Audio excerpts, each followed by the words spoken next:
નમસ્કાર મિત્રો, હું કનૈયાલાલ મીરાણી આપની પોતાની મનગમતી યુટ્યુબ ચેનલ શિક્ષણ સફરમાં આપનું સ્વાગત કરું છું।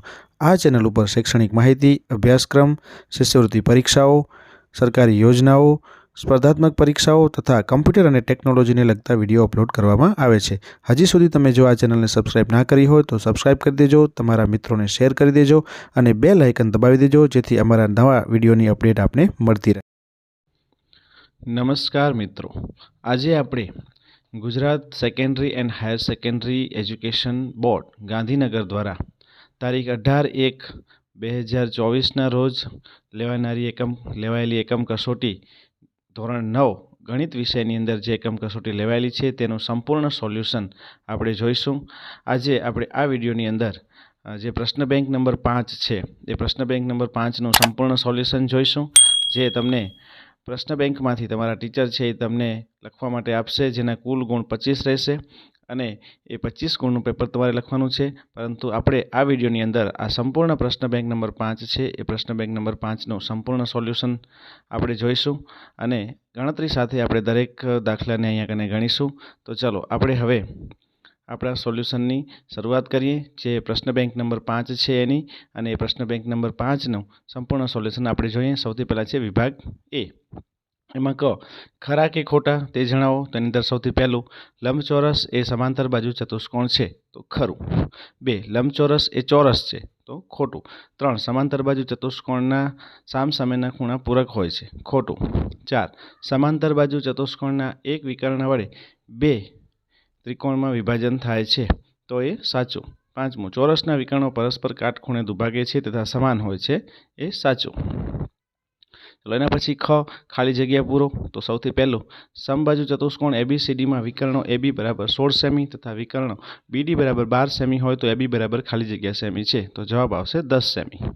બીજું, ત્રિકોણને બે બાજુઓની મધ્ય બિંદુઓને જોડતો રેખાખંડ ત્રીજી બાજુને ખાલી જગ્યા હોય છે, તો જવાબ આવશે સમાંતર।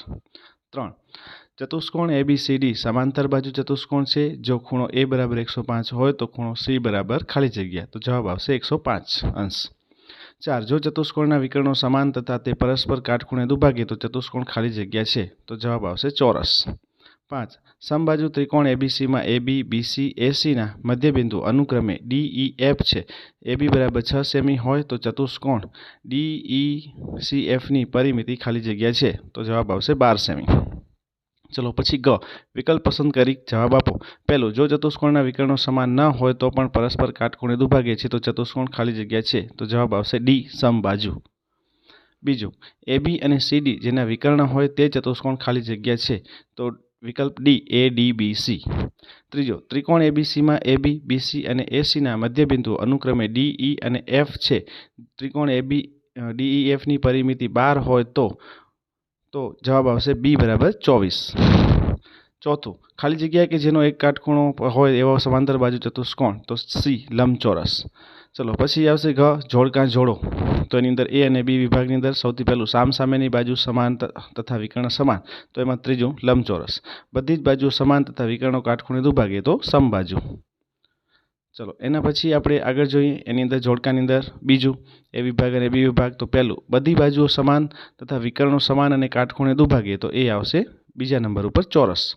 ચલો એના પછી બીજું, સામસામેની બાજુઓ સમાન તથા વિકર્ણો અસમાન, તો એ આવશે સમાંતર બાજુ। તો આ આપણે એ વિભાગ જોયો। ચલો એના પછી આપણે આગળ જોઈએ વિભાગ બીમાં। તો B વિભાગની અંદર આપણને આપેલું છે એ આપણે જોઈએ। તમે હજી સુધી આ ચેનલને સબસ્ક્રાઇબ ના કરી હોય તો સબસ્ક્રાઇબ કરી દેજો અને સાથે સાથે તમારા મિત્રોને પણ શેર કરી દેજો, જેથી એમને પણ આ સંપૂર્ણ સોલ્યુશન છે એ સરળતાથી મળી શકે અને આમાંથી લોકો જોઈ અને એ પણ સરળતાથી શીખી શકે। તો મિત્રો, તમે તમારા મિત્રો સાથે પણ આ વિડીયોને શેર કરી દેજો અને આ ચેનલને સબસ્ક્રાઇબ કરી દેજો તથા લાઇકના બટનને તમે દબાવી દેજો। ચલો એના પછી વિભાગ બી આપણે વાત કરીએ। તો વિભાગ બીમાં તમને આપેલું છે, નીચેનામાંથી કોઈ પણ બેના જવાબ આપો। તો 1, જો કોઈ ચતુષ્કોણની સામસામેની બાજુઓની પ્રત્યેક જોડની બાજુઓ સમાન હોય તો તે ચતુષ્કોણના સમાંતર બાજુ ચતુષ્કોણ છે તેમ સાબિત કરો। તો અહીંયા કને આપણને આ જે પ્રશ્ન આપેલો છે એ પ્રશ્નની અંદર તમને અહીંયા કને પક્ષ ચતુષ્કોણ ABCDમાં AB બરાબર CD અને BC બરાબર D આપેલું છે। સાધ્ય છે ચતુષ્કોણ ABCD સમાંતર બાજુ છે। સાબિતી તમને ત્રિકોણ ABC અને આ રીતના આખી સાબિતી જે છે એ સરસ રીતે અહીંયા કને તમને ગણી અને લખીને આપી દીધેલી છે. તો તમે અહીંયા વિડીયોને સ્ટોપ કરી અને આ સાબિતી છે એ આખી જોઈ શકો છો અને લખી શકો છો. ચલો, બીજો પ્રશ્ન છે કે સમાંતર રેખાઓ એલ, એમ અને એન ને છેદિકાઓ પી અને ક્યુ એવી રીતે છેદે છે કે એલ, એમ અને એન રેખા પી પર સમાન અંતઃખંડો એ બી અને બીસી કાપે છે. તો સાબિત કરો કે એલ, એમ અને એન રેખા ક્યુ પર સમાન અંતઃખંડો ડીઈ અને ઈએફ બને છે. તો અહીંયા કને આપણને જે પૂછેલું છે અહીંના આપણે જોઈએ તો સૌથી પહેલાં આપણને આપેલું છે કે એ બી બરાબર બીસી એ આપેલા છે. તો એના આધારે આપણે આ દાખલાની પણ ગણતરી કરતા જઈશું. તો આપણને અહીંયા કને દેખાશે કે ચતુષ્કોણ એબીસીડી અને બે ત્રિકોણ એસીએફ અને ત્રિકોણ એફડીમાં વિભાજિત થાય છે. તો આ રીતના અહીંયા કને આખો દાખલો જે છે એ સરસ રીતે તમને અહીંયા કને ગણીને આપી દીધેલો છે. તમે આ વિડીયોને સ્ટોપ કરી અને આ આખો દાખલો છે એને તમે તમારી નોંધપોથીમાં ઉતારી શકો છો અને જોઈ શકો છો. ચલો, ત્રીજો પ્રશ્ન, સાબિત કરો કે ચોરસના વિકર્ણો સમાન છે અને તે એકબીજાને કાટખૂણે દુભાગે છે. તો અહીંયા કને તમને આકૃતિ પણ દોરી અને સરસ રીતે સમજાવેલું છે કે ચતુષ્કોણ એબીસીડી ચોરસના વિકર્ણો એસી અને બીડી એકબીજાને એમ બિંદુમાં છેદે છે. પ્રત્યેક ચોરસ સમાંતર બાજુ છે અને એસી અને બીડી એકબીજાને દુભાગે છે. તો ત્રિકોણ ડીએબી અને બીજો ત્રિકોણ જે બનશે તો આ રીતના સરસ રીતે તમને આખો દાખલો ગણી અને આકૃતિ સાથે સમજ આપેલી છે, તમે એને જોઈ શકો છો. ચલો, ચોથા નંબરનો પ્રશ્ન છે એબીસીડી સમાંતર બાજુ ચતુષ્કોણ છે અને શિરોબિંદુઓ એ અને સી માંથી વિકર્ણ બીડી પર લંબ અનુક્રમે એપી અને સીક્યુ દોરેલા છે. તો સાબિત કરો કે ત્રિકોણ એપીબી એકરૂપ ત્રિકોણ સીઓડી અને એપી એકરૂપ સીડી. આ આકૃતિ તમે જોઈ શકો છો. તો આકૃતિના આધારે આપણે અહીંયા કને ગણતરી કરી અને આખો દાખલો અહીંયા સરસ રીતે તમને લખી અને દર્શાવેલો છે. અને તમે આ વિડીયોને સ્ટોપ કરી અને તમે એની અંદર તમારી નોંધપોથીમાં ઉતારી શકો છો. પાંચમો પ્રશ્ન છે સમાંતર બાજુ ચતુષ્કોણ એબીસીડીમાં બાજુઓ એબી અને સીડીના મધ્યબિંદુઓ અનુક્રમે ઈ અને એફ છે. તો સાબિત કરો કે રેખાખંડ એએફ અને ઈસી વિકર્ણો બીડીનું 3 સમાન ભાગમાં વિભાજન કરે છે. તો અહીંયા આકૃતિ પણ તમને દોરીને સમજાવેલું છે અને આકૃતિની સાથે સાથે સરસ મજાની એના નીચે ગણતરી પણ તમને આપેલી છે. તો સ્ટેપ બાય સ્ટેપ તમે જોતા જશો તો તમને ખ્યાલ આવી જશે. તો તમે વિડીયોને સ્ટોપ કરી અને આ દાખલો આખો તમારી નોંધપોથીમાં ઉતારી લેજો. છઠ્ઠો પ્રશ્ન, ત્રિકોણ એબીસીમાં બાજુઓ એબી, બીસી અને એસીના મધ્યબિંદુઓ અનુક્રમે પી ક્યુ આર છે. જો પી ક્યુ બરાબર 5 સેમી, ક્યુઆર બરાબર 6 સેમી અને આરપી બરાબર 6.5 સેમી હોય તો ત્રિકોણ એબીસીની પરિમિતિ શોધો. તો અહીંયા કને તમને એબી બરાબર આપેલું છે તો એનો જવાબ આવશે 16 સેમી. એ જ રીતના બીસી બરાબર 13 સેમી અને એસી બરાબર 10 સેમી. એની ત્રિકોણ એબીસીની પરિમિતિ શોધીએ તો આપણને જવાબ મળશે 39 સેમી. ચલો, એના પછી સાતમો પ્રશ્ન, ત્રિકોણ એબીસીમાં બાજુઓ બીસી અને એસીના મધ્યબિંદુઓ અનુક્રમે ડીઈ અને એફ છે. જો એબી બરાબર 6 સેમી અને બીસી બરાબર 7.2 સેમી હોય અને એસી બરાબર 7.8 સેમી હોય તો ત્રિકોણ ડીઈએફની પરિમિતિ શોધો. તો અહીંયા કને તમને આ રીતની આખી બાજુમાં આકૃતિ સાથેની ગણતરી તમને અહીંયા દર્શાવેલી છે અને તમે આ રીતના 3 બાજુઓનું માપ શોધી શકો છો, ઈએફ, ડીએફ અને પછી પરિમિતિ માટે 3 બાજુઓનો સરવાળો કરશો તો જવાબ મળશે તમને 10.5 સેમી. ચલો, એના પછી આઠમો પ્રશ્ન આપેલો છે જેમાં વ્યાખ્યા આપો. તો સૌથી પહેલાં આપેલું છે ચોરસ. તો જે સમાંતર બાજુ ચતુષ્કોણનો એક ખૂણો કાટખૂણો હોય અને બધી જ બાજુઓ સમાન હોય તેને ચોરસ કહે છે. તો અહીંયા કને આ તમને ચોરસની વ્યાખ્યા આપેલી છે. તમને ચોરસની વ્યાખ્યા બધાને મિત્રો આવડતી જ હશે. પરફેક્ટ તમે અહીંયા જોઈ શકો છો. બીજું છે સમાંતર બાજુ ચતુષ્કોણ. જે ચતુષ્કોણમાં સામસામેની બાજુઓની બંને જોડ સમાંતર હોય તેને સમાંતર બાજુ ચતુષ્કોણ કહે છે. નવમો પ્રશ્ન, સમાંતર બાજુ ચતુષ્કોણ એબીસીડીનો વિકર્ણ એસી અને ખૂણો એ ને દુભાગે છે. તો સાબિત કરો કે પહેલું તો ખૂણો સી ને પણ દુભાગે છે અને એબીસીડી સમબાજુ ચતુષ્કોણ છે. તો અહીંયા આકૃતિ દોરેલી છે. આકૃતિના આધારે આપણે અહીંયા નીચેના સ્ટેપ લખતા જઈએ છીએ. તો આ રીતના તમે સ્ટેપ બાય સ્ટેપ આ દાખલો સરસ રીતે ગણી શકો છો અને વિડીયોને સ્ટોપ કરી અને તમારી નોંધપોથીમાં ઉતારી લેજો. 10મું, સમદ્વિભુજ ત્રિકોણ એબીસીમાં એબી બરાબર એસી છે અને એડી એ બહિષ્કોણ છે, પી એ સીનો વિભાજક છે અને સીડી સમાંતર એબી. તો સાબિત કરો કે પહેલું ખૂણો ડીએસી બરાબર ખૂણો બીસીએ અને બીજું ચતુષ્કોણ એબીસીડી એ સમાંતર બાજુ ચતુષ્કોણ છે. તો અહીંયા પણ તમને આકૃતિ દોરેલી છે અને આકૃતિમાં સમજ ની સાથે સાથે આપણે અહીંયા કને સ્ટેપ બાય સ્ટેપ એની ગણતરી કરેલી છે. તો આ સમગ્ર ગણતરી છે એ તમે જોઈ શકો છો અને ગણતરીના આધારે તમે અહીંયા કને આ આપણે જે સાબિત કરવાનું છે એ વસ્તુ આપણે અહીંયા કને સાબિત કરી શકીએ છીએ. તો વિડીયોને સ્ટોપ કરીને આ પ્રશ્ન પણ તમે તમારી નોંધપોથીમાં ઉતારી દેજો. વિભાગ 1 અને વિભાગ 2 બંનેની અહીંયા કને ગણતરી આપેલી છે. ચલો એના પછી આપણે વાત કરીએ વિભાગ સી. તો નીચેના પ્રશ્નોમાંથી કોઈ પણ એકનો જવાબ તમે આપો. 1. બે સમાંતર રેખાઓ L અને M ની છેદિકાઓ રેખા P છે. બતાવો કે અંતઃકોણના દુભાજકથી બનતો ચતુષ્કોણ લંબ છે. તો અહીંયા કને તમને આ બંને આકૃતિ આખી સરસ રીતે દર્શાવેલી છે અને આકૃતિના આધારે અહીંયા સ્ટેપ બાય સ્ટેપ આપણે એને લખતા જઈએ તો અહીંયા ગણતરી આપણે કરી શકીએ છીએ અને છેલ્લા પરિણામ સુધી આપણે સરસ રીતે પહોંચી શકીએ છીએ. જે તમે જોઈ શકો છો. ચલો બીજો પ્રશ્ન. સમલંબ ચતુષ્કોણ ABCDમાં AB સમાંતર CD અને AD બરાબર BC. તો સાબિત કરો કે પહેલું ખૂણો A બરાબર ખૂણો B છે, ખૂણો C બરાબર ખૂણો D છે અને ત્રિકોણ ABC એકરૂપ ત્રિકોણ BAD છે અને ચોથું વિકર્ણ AC બરાબર વિકર્ણ BD છે. ચલો તો અહીંયા તમને એક સૂચના પણ આપેલી છે કે AB ને લંબાવો અને C માંથી AD ને સમાંતર તથા AB ને E માં છેદતી રેખા એક દોરવાની છે. તો એ રીતના આપણે આકૃતિ તૈયાર કરી દીધી છે અને એ આકૃતિના આધારે અહીંયા કને આપણે એને સ્ટેપ બાય સ્ટેપ લખતા જઈએ તો આ રીતના આપણે આ સરળતાથી આ દાખલાને અહીંયા કને ગણી શકીએ છીએ. તો વિડીયોને સ્ટોપ કરી અને આખો દાખલો છે એ તમારી નોંધપોથીમાં તમે ઉતારી લેજો તો તમને એક્ઝેક્ટ એની અંદર લખાઈ જશે એટલે સમજાઈ જશે. ચલો ત્રીજો પ્રશ્ન છે. લંબચોરસ ABCDમાં વિકર્ણ AC અને ખૂણા C ને દુભાગે છે અને સાબિત કરો કે ચતુષ્કોણ ABCD ચોરસ છે. અને બીજું વિકર્ણ BD એ ખૂણો B તેમજ ખૂણા D ને દુભાગે છે.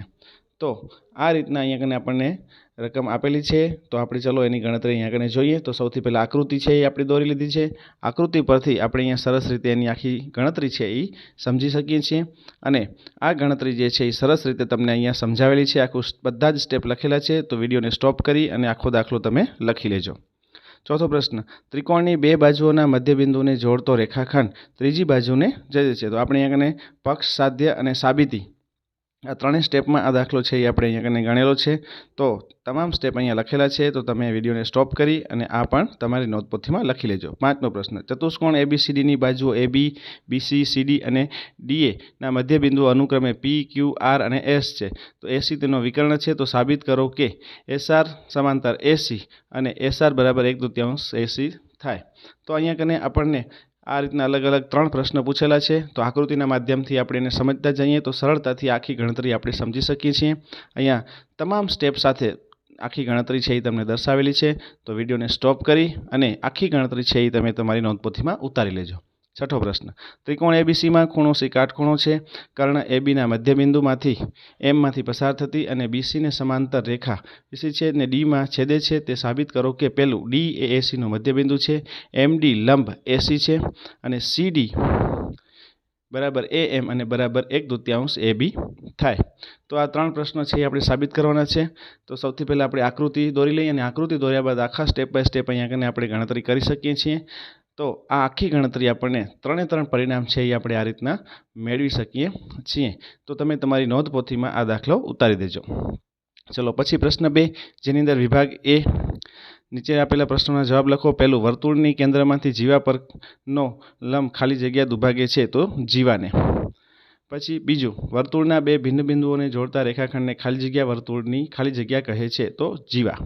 ત્રીજો વર્તુળની મોટામાં મોટી જીવા એ વર્તુળનો ખાલી જગ્યા છે. તો જવાબ આવશે વ્યાસ. 4. અકેન્દ્રિત વર્તુળમાં AB જીવા છે.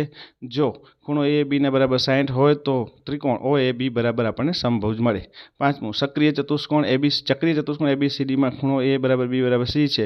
તો એનો જવાબ આવશે 3/4/6/5 B. ચલો 6. અર્ધવર્તુળમાં અંતર્ગત ખૂણાનું માપ ખાલી જગ્યા છે. તો આ જવાબ તમે અહીંયા કને તમારી રીતે પણ લખી શકો છો. તો એ રીતના તમે આનો જવાબ પણ લખી શકો છો. એના પછી પ્રશ્ન આપણે 7 જોઈએ. તો વર્તુળની જીવાના તમામ બિંદુઓ વર્તુળ પર હોય તો આ વિધાન સાચું છે કે ખોટું તે આપણે જણાવવાનું છે. તો આપણે એનો અહીંયા કને જવાબ પણ લખી શકીએ છીએ અને એનો જવાબ જે છે એ આપણને આ વિધાન છે એ સાચું છે કારણ કે વર્તુળની જીવાના બધા જ બિંદુઓ છે એ હંમેશા વર્તુળ ઉપર હોય છે.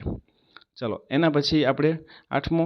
ચક્રીય ચતુષ્કોણના પાસેના ખૂણા પૂરક હોય છે. વિધાન સાચું છે કે ખોટું છે? તો એ ખોટું છે. 9મું. એક જ વર્તુળની બે જીવાઓ પરસ્પર દુભાગે તો તે બંને વ્યાસ હોય. આ વિધાન સાચું છે કે ખોટું? તો એ સાચું. 10મું વર્તુળ એ સમતલી આકૃતિ છે, સાચું. વર્તુળનું કેન્દ્ર વર્તુળના ખાલી જગ્યાના ભાગમાં આવેલું હોય છે, એટલે કે અંદર કે બહાર, તો જવાબ આવશે અંદર. સમતલમાં આવેલા વર્તુળ તે સમતલના ખાલી જગ્યા કરે છે, તો 3 ભાગ કરે છે. વર્તુળનો વૃત્તખંડ એ વર્તુળના માપ અને ખાલી જગ્યા વચ્ચેનો પ્રદેશ છે, તો એમાં આવશે હા. ચલો એના પછી વિભાગ બી. તો ચક્રીય ચતુષ્કોણ ABCDમાં ખૂણો A બરાબર ખૂણો C અને 4/5 છે, તો C નું માપ શોધો. તો અહીંયા કને આપણે ચક્રીય ચતુષ્કોણ સામસામેના ખૂણા પૂરક હોય છે, તો A બરાબર 4x અને C બરાબર 5x. એ બંનેનો સરવાળો 180 થશે, તો 9x બરાબર 180, એટલે કે x બરાબર 20 મળશે. અને આ રીતના ખૂણો A એટલે 4x એટલે કે 80 મળશે, અને ખૂણો C બરાબર 5x એટલે 100 મળશે. ચલો બીજો પ્રશ્ન. P કેન્દ્રિત વર્તુળની સૌથી મોટી જીવા AB નું માપ 15 સેમી હોય તો વર્તુળની ત્રિજ્યા શોધો. તો અહીંયા કને આપણે એની ગણતરી કરીએ તો વર્તુળની સૌથી મોટી જીવા એટલે વર્તુળનો વ્યાસ એટલે કે D બરાબર 15 છે, તો R બરાબર થશે D ભાગ્યા 2 એટલે 15 ભાગ્યા 2 એટલે 7.5 સેમી આપણને મળશે. ત્રીજો પ્રશ્ન. નીચેની આકૃતિમાં બતાવ્યા પ્રમાણે ખૂણો AOB નું માપ શોધો. તો વર્તુળની જીવાઓ કેન્દ્ર આગળ આપેલા ખૂણા એ વર્તુળના અન્ય ભાગમાં આપેલા ખૂણાથી બમણો હોય છે, એટલે કે ખૂણો AOB બરાબર 2 ગુણ્યા ખૂણો ACB એટલે 2 ગુણ્યા 10 બરાબર 20 અંશ આવશે. ચોથો પ્રશ્ન. નીચેની આકૃતિમાં બતાવ્યા પ્રમાણે અર્ધવર્તુળમાં ખૂણો ACB નું માપ શોધો તથા ખૂણો A વત્તા ખૂણો B નું માપ શોધો. તો અહીં વર્તુળનો વ્યાસ ACBમાં ખૂણો A બરાબર ખૂણો B બરાબર x છે, તો A વત્તા B વત્તા C બરાબર 180 થાય, એટલે કે x વત્તા ખૂણો C બરાબર 180, એટલે કે ખૂણો C બરાબર 180 ઓછા 2x મળશે.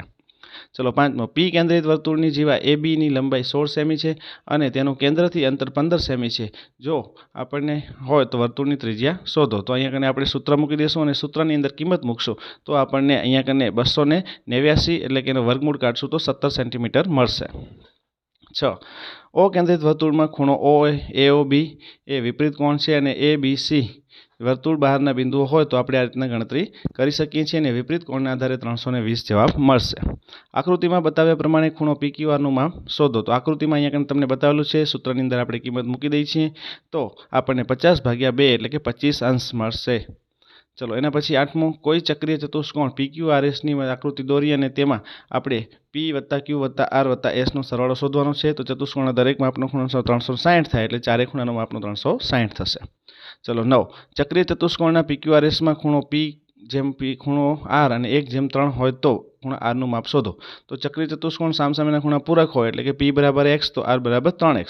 તો અહીંયા કને એના 180 ના સરવાળાથી કરીશું તો x બરાબર 45 મળશે. આ રીતના તમે એની ગણતરી છે કરી શકો છો કે ખૂણો R બરાબર 3x એટલે કે 3 ગુણ્યા 45 એટલે 135 જવાબ તમને મળશે. તો આ રીતના તમે ચક્રીય ચતુષ્કોણના ખૂણાઓના જે નિયમો છે એ નિયમોના આધારે આપણે આ દાખલાને સરળતાથી અહીંયા ગણી શકીએ છીએ અને આપણે એને સોલ્વ કરી શકીએ છીએ. તો તમે જો હજી સુધી આ ચેનલને સબસ્ક્રાઈબ ના કરી હોય તો સબસ્ક્રાઈબ કરી દેજો અને સાથે સાથે તમારા મિત્રોને પણ આ વિડીયો શેર કરી દેજો, જેના કારણે એમને પણ સરળતાથી આ સોલ્યુશન છે એ મળી રહે. ચલો એના પછી આપણે આગળના પ્રશ્ન વિશે વાત કરીએ કે જેની અંદર તમને જે ગણતરીઓ પૂછેલી છે એ આપણે આ વિડીયોની અંદર દરેક દાખલાને આપણે સ્ટેપ બાય સ્ટેપ સરસ મજાની ગણતરી સાથે અહીંયા કને દર્શાવેલા છે. તો એ તમે સરસ રીતે જોઈ શકો છો અને વિડીયોને સ્ટોપ કરી અને તમે દરેક દાખલાને છે એ તમારી નોંધપોથીમાં પણ ઉતારી શકો છો, એટલે તમે સરસ રીતે આખું સોલ્યુશન છે એ આની અંદર જોઈ શકો છો. ચલો એના પછી આપણે આગળના વિભાગ તરફ જઈએ. આગળના દાખલાની અંદર આપણને અહીંયા કને શું કીધેલું છે પ્રશ્નની અંદર એ આપણે જોઈએ. તો અહીંયા કને આપણને જવાબ મળી ગયો છે આ દાખલાનો. એના પછી નેક્સ્ટ આપણે આગળના પ્રશ્ન તરફ જવાનું છે. તો આગળના પ્રશ્નની અંદર વિભાગ સી ની અંદર નીચેનામાંથી કોઈ પણ એક પ્રશ્નનો જવાબ આપવો એવું કીધેલું છે. તો સૌથી પહેલું, વર્તુળ સી એકરૂપીની સમાન જીવાઓ વર્તુળના કેન્દ્ર આગળ સમાન ખૂણાઓ આંતરે છે તેમ સાબિત કરો. તો અહીંયા કને આપણને આકૃતિ સાથે સરસ રીતે અહીંયા કને આખી ગણતરીની દર્શાવેલી છે અને આ ગણતરીની અંદર સ્ટેપ બાય સ્ટેપ આપણે આખું લખેલું છે જે તમે જોઈ શકો છો. તો તમે તમારી નોટપોથીમાં ઉતારી લેજો. બીજો પ્રશ્ન, વર્તુળના કેન્દ્રમાંથી જીવા પર દોરેલા લંબ ખૂણાને દુભાગે છે તેમ સાબિત કરો. તો અહીંયા કને આપણને પક્ષમાં આપેલું છે, એ જ રીતના સાધ્ય આપેલું છે અને સાબિતી આપણે સ્ટેપ બાય સ્ટેપ અહીંયા કને કરેલી છે. તો વિડીયોને સ્ટોપ કરી અને તમે નોંધપોથીમાં ઉતારી લેજો. ત્રીજો પ્રશ્ન, નીચે આપેલી આકૃતિમાં ખૂણો ABC બરાબર 69, ખૂણો ACB બરાબર 31 છે તો ખૂણો BDC શોધવાના છે. તો અહીં આકૃતિના આધારે આપણે સરસ રીતે એની ગણતરી કરી તો અહીંયા આપણે જોઈ શકીએ છીએ. ચોથો પ્રશ્ન, નીચે આપેલી આકૃતિમાં ABCD ચક્રીય ચતુષ્કોણ છે અને AC તથા BD તેના વિકર્ણો છે. જો ખૂણો DAB અને ખૂણો 45 હોય તો BCD શોધો. તો અહીંયા કને આખી આ સરસ મજાની ગણતરી તમને આપેલી છે અને જવાબ મળશે એમને 80 અંશ. તો આ રીતના તમે ગણતરી જોઈ શકો છો. પાંચમો પ્રશ્ન, આપેલી આકૃતિમાં વર્તુળ પર 4 બિંદુઓ A, B, C અને D આવેલા છે. AC અને BD એ E બિંદુઓ એવી રીતે છેદે છે કે જેથી ખૂણો BEC બરાબર 130 અને ખૂણો ECD બરાબર 20 હોય તો ખૂણો BAC શોધો. તો અહીંયા કને ખૂણો BAC શોધવા માટેની આખી ગણતરી તમને આપેલી છે. ચલો વિભાગ ડીમાં જઈએ તો નીચેનામાંથી કોઈ પણ એક પ્રશ્નનો જવાબ આપો. પહેલો, જો એક વર્તુળની બે જીવાઓ વર્તુળના કેન્દ્ર આગળ સમાન ખૂણે આંતરે તો તે જીવાઓ સમાન છે તેમ સાબિત કરો. તો આ રીતની આકૃતિના આધારે આપણે અહીંયા કને જોઈશું, આખું સ્ટેપ બાય સ્ટેપ લખતા જઈશું. તો આપણને અહીંયા કને આખી ગણતરી છે એ સરસ રીતે આપણને મળી જશે. અને આ રીતના અહીંયા કને તમે જોઈ શકો છો. વિડીયોને સ્ટોપ કરી અને તમારી નોંધપોથીમાં પણ ઉતારી શકો છો. અને આ રીતના આ આપણને સમાન છે એ રીતનું આપણને મળશે. તો આ રીતના આખી ગણતરી છે એ આપણે સરસ રીતે અહીંયા કને દર્શાવી શકીએ છીએ. અને એના આધારે આપણે અહીંયા કને આ આખા દાખલાની ગણતરી છે એ સરસ રીતે કરી શકીએ છીએ. તમે વિડીયોને સ્ટોપ કરી અને આ દાખલો આખો છે એ તમારી નોંધપોથીમાં તમે ઉતારી શકો છો. ચલો બીજો પ્રશ્ન છે, વર્તુળના કેન્દ્રમાંથી પસાર થતી રેખા જીવાને દુભાગે છે તો તે રેખા જીવાને લંબ છે તેમ સાબિત કરો. તો અહીંયા કને આપણે પક્ષ, સાધ્ય અને સાબિતી 3 ભાગની અંદર આપણે અહીંયા કને લખેલું છે. જે આપેલું છે એ પક્ષ છે અને એના આધારે આપણે સાબિત કર્યું છે. ચલો ત્રીજો, નીચે આપેલી આકૃતિમાં વર્તુળની પ્રત્યેક હોય તો બિંદુઓ સામાન્ય તેની મહત્તમ સંખ્યા જણાવો. તો અહીંયા કને આપણને એ શું આપેલું છે એ આકૃતિના આધારે આપણે જોઈ શકીએ છીએ અને એના આધારે આપણે અહીંયા લખી શકીએ છીએ. પછી ચોથો પ્રશ્ન, આપેલ આકૃતિમાં ખૂણો PQR બરાબર 100 જ્યાં છે અને કેન્દ્રવાળા વર્તુળ પરના બિંદુઓ છે તો ખૂણો OPR શોધો. તો અહીંયા કને વિપરીત કોણ છે. ખૂણો PQR બરાબર 2 ગુણ્યા આપણે અહીંયા કને સૂત્રમાં કિંમત મૂકી દઈએ તો 2 ગુણ્યા 100 બરાબર 200 મળશે. હવે ખૂણો PQR વત્તા વિપરીત કોણ ખૂણો PQR બરાબર 360 થાય આપણે જાણીએ છીએ. તો એના આધારે આપણે જોઈશું. તો અહીંયા કને PQR બરાબર મળી જશે. તો આ રીતના આપણે જોઈ શકીએ છીએ. પાંચમો પ્રશ્ન છે, જો O કેન્દ્રવાળા બે સમતલીય વર્તુળોને એક રેખા અનુક્રમે ABC અને D માં છેદે છે તો સાબિત કરો કે AB બરાબર CD. તો આ રીતના આખી આપણે સાબિતી અહીંયા આકૃતિ સાથે જોઈ શકીએ છીએ અને આખી ગણતરી છે એ તમે કરી શકો છો. અહીંયા આપણું આ સંપૂર્ણ સોલ્યુશન પૂરું થાય છે. તમે વિડીયોને સ્ટોપ કરીને જોઈ લેજો.